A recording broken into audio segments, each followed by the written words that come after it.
नमस्कार विद्यार्थी मित्रांनो, नर्सिंग नोट्समध्ये आपले स्वागत आहे। हा video nursing education and research विषयाचा आहे आणि याच्यात आपण व्याख्या बघूयात।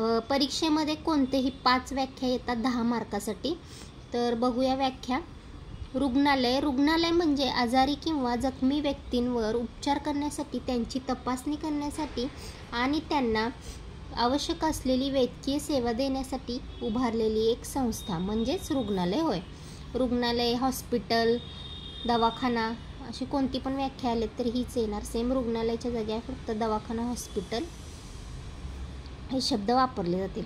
दुसरा आहे संशोधन म्हणजे अस्तित्वात असणारी माहिती विविध स्तोत्राद्वारे मिळवली जाते व त्याचे एकत्रीकरण करून काळजीपूर्वक परीक्षण केले जाते। परीक्षण म्हणजे पुनर्शोध घेऊन विशिष्ट निष्कर्ष काढले जाण्याच्या प्रक्रियेस संशोधन असे म्हणतात। म्हणजेच संशोधन म्हणजेच काय, रिसर्च करताना पहिला माहिती घेतात, परत नंतर त्यावर अभ्यास करतात आणि त्याच्यानंतर नवीन त्यातनं आणखी शोध लावले जातात, म्हणजेच काय, संशोधन। तर तिसरं आहे शिक्षण म्हणजे सामान्य ज्ञान देण्याची किंवा प्राप्त करण्याची कौशल्ययुक्त प्रक्रिया असून अध्ययनामुळे विद्यार्थ्यांची तर्कशक्ती आणि निर्णयशक्ती विकसित होते, म्हणजेच शिक्षण होय। चौथा आहे व्यवसाय। नर्सिंगच्या संदर्भात व्यवसाय याचा अर्थ असा होतो की नर्सिंग ही एक आरोग्य सेवा म्हणजे पेशा आहे ज्यामध्ये रुग्णांची काळजी घेणे, त्यांच्या आरोग्याची तपासणी करणे, त्यांना औषध उपचार देणे आणि त्यांना बरे करण्यासाठी मदत करणे यासारख्या गोष्टींचा समावेश होतो। त्यानंतर आहे 5वे जैवसांख्यिकी किंवा जीवसांख्यिकी असे पण म्हणतात, त्यालाच बायोस्टॅटिस्टिक असे पण म्हणतात।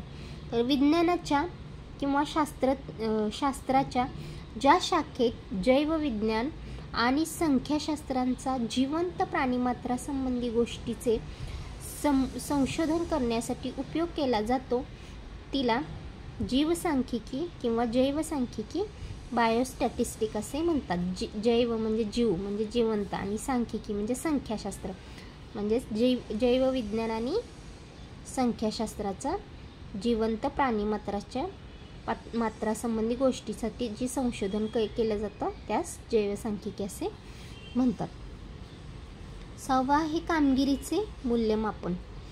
कामगिरीचे मूल्यमापन म्हणजे कर्मचाऱ्याने विशिष्ट कालावधीत कामाचे मूल्यांकन करून त्यांच्या प्रगतीसाठी आणि विकासासाठी आवश्यक असलेल्या गोष्टीवर लक्ष केंद्रित करणे ही एक नियमित आणि पद्धतशीर प्रक्रिया आहे।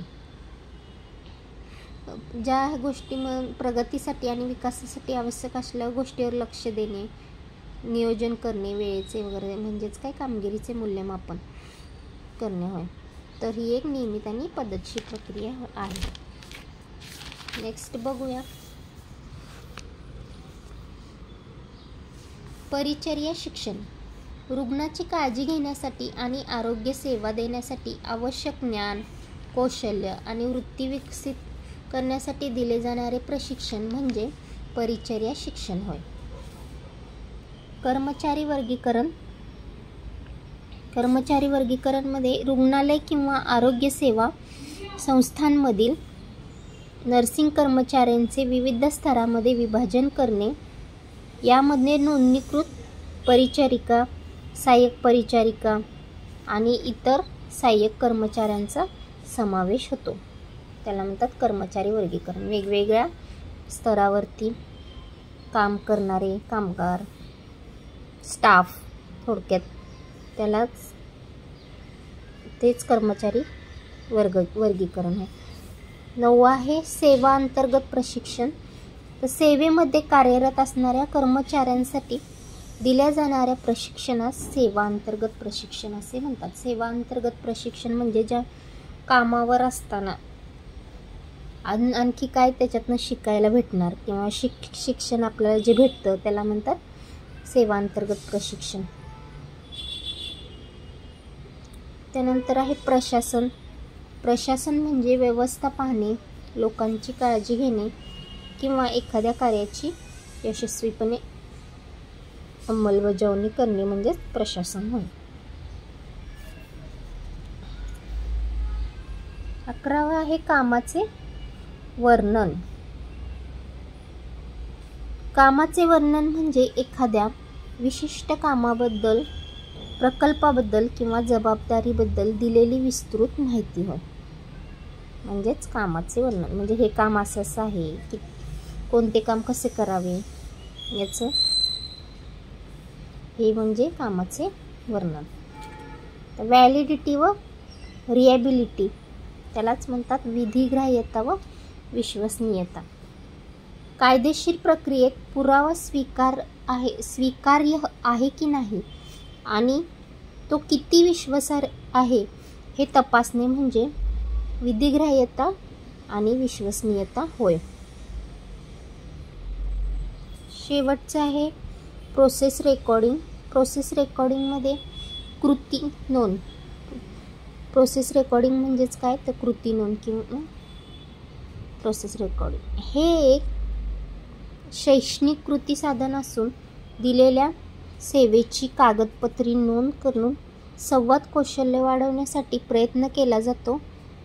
नोंद करून एकत्रित केलेल्या माहितीचे मूल्यांकन केले जाते. तसेच रुग्ण व नातेवाईकांशी संवाद कशा प्रकारे साधायचा याबद्दल मार्गदर्शन केले जाते. या प्रोसेसलाच प्रोसेस रेकॉर्डिंग असं म्हणतात. काहीतरी नोंद करून ठेवणे, रेकॉर्ड करून ठेवणे. आता ह्या मी प्रश्नपत्रिकेत दोन प्रश्नपत्रिकेमधल्या व्याख्या एकत्र करून तुमच्यासाठी घेऊन आले. तर पुढील व्हिडिओ फरक स्पष्ट करा किंवा टिप्पा लिहा यावरती असेल आणि तो मी लवकरात लवकर तुमच्यासाठी घेऊन येणार आहे. तोपर्यंत माझ्या चॅनलला लाईक, शेअर, सबस्क्राईब करायला विसरू नका. थँक्यू.